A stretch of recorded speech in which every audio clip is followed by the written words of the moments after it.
दसम श्रेणी का आज हम लोग हिंदी का समाधान करेंगे। ये देखिए न्यू मिला है, उसी का समाधान करें दिया हुआ। यहाँ पे देखिए इसमें बहुत स्पेलिंग मिस्टेक है। देखिए जैसे कि निम्न रोल दे दिया, जबकि निम्न होना चाहिए। निम्नलिखित प्रश्नों के सही विकल्प चुनकर लिखे। देखिए इसमें से विकल्प दिया है, इसमें से चुन के आपको लिखना है। देखिए जैसे कि 1 नंबर है क्वेश्चन, धूमकेतु को कैसा तारा कहा जाता है। मतलब कि धूमकेतु जो था, धूमकेतु चैप्टर में, तो उसको कौन सा तारा कहा जाता है। तो पहले देखिए है पुच्छल तारा, दूसरा उज्जवल तारा, तीसरा है पुच्छल तारा, और देखिए गुच्छल तारा तो कहा नहीं जाता था, इसको खाली एक ही कहा जाता है, पुच्छल तारा। तो ग नंबर में आप लोग टिक कर दीजिएगा। उसके बाद देखिए है कि नीर का शाब्दिक अर्थ क्या है। देखिए नीर का निर्माण फिर कविता से लिया गया है, ये पंक्ति, ये शब्द। तो नीर का निर्माण फिर शब्द में नीर किस शब्द के लिए शाब्दिक अर्थ क्या है। तो देखिए यहाँ पे पानी, नीर का अर्थ पानी नहीं होता है, मकान, छोटा, घोंसला। तो यहाँ जो है नीर को पानी भी कहा जाता है, लेकिन हम लोग जो शाब्दिक अर्थ में जाएंगे, नीर का निर्माण फिर में, तो वहां पे घोंसला का निर्माण बार बार पक्षी करता है, इसीलिए आप लोग पानी में न लगा करके घोंसला में लगाइएगा। उसके बाद देखिए है कि निम्नलिखित, फिर वहीं पे देखिए निम्नलिखित का निम्न दे दिया है, तो आप लोग उसमें कंफ्यूज नहीं होइएगा। निम्नलिखित प्रश्नों के उत्तर दें। तो ये देखिए 2 नंबर का है, लेकिन बहुत छोटा क्वेश्चन है, तो आप लोग छोटा ही आंसर लिखिएगा, बड़ा लिखने का जरूरत नहीं है। जैसे कि देखिए लिखा हुआ है, रैदास के अनुसार ईश्वर का वास कहाँ है। रैदास के अनुसार ईश्वर का वास कहाँ है, तो इसका हम लोग इस प्रकार लिखेंगे।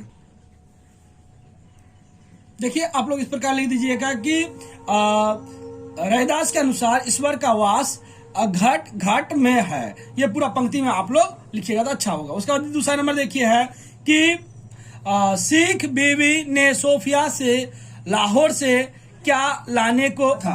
तो देखिए यहाँ पे है कि सिख बीवी ने जो है सोफिया से लाहौरी नमक लाने के लिए कहा था। तो आप लोग लिख दीजिएगा लाहौरी नमक लाने के लिए कहा था। उसके बाद देखिए है तीसरा नंबर क्वेश्चन कि आत्मतरण कविता में कौन किससे प्रार्थना कर रहा है। तो देखिए आत्मतरण कविता में रविंद्रनाथ ठाकुर ईश्वर से प्रार्थना कर रहे हैं। इतना ही लिखना पर्याप्त है। निम्न पंक्तियों की व्याख्या कीजिए। देखिए इसमें व्याख्यात्मक प्रश्न है, तो इसमें व्याख्या करना होगा, इसमें अर्थ लिखना होता है। तो आप लोग इस प्रकार अर्थ लिखिएगा। जैसे कि क्वेश्चन है, देखिए नाश के दुख से कभी नहीं, निर्माण का सुख। देखिए तो इस पंक्ति का अर्थ लिखना पड़ेगा। तो मैंने देखिए लिखा है कि प्रस्तुत पंक्ति नीर का निर्माण फिर पाठ से लिया गया है। इस पाठ के कवि हरिवंश राय बच्चन जी हैं। इस पंक्ति के माध्यम से कवि कहते हैं कि कभी भी विध्वंस के डर से निर्माण की प्रक्रिया नहीं रुकती है। छोटी सी चिड़िया मेहनत कर घोंसले का निर्माण करती है, कुछ समय पश्चात वह घोंसला टूटकर बिखर जाता है, फिर भी वह हार नहीं मानती, खुशी घोंसला का निर्माण करती है। इतना ही लिखना पड़ेगा। व्याकरण संबंधित क्वेश्चन है ये। समास किसे कहते हैं, 100 उदाहरण लिखे थे, इसमें से समास की परिभाषा लिख देना और एक उदाहरण लिखने से ही पर्याप्त हो जाएगा। जैसे मैंने लिखा है, जब 2 या 2 से अधिक संबंधित शब्दों के मेल से एक नए शब्दों की रचना होती है, तो रचना की इस प्रक्रिया को समास कहते हैं। जैसे राजकुमार, तो राजा का कुमार। इतना ही लिखना पर्याप्त है।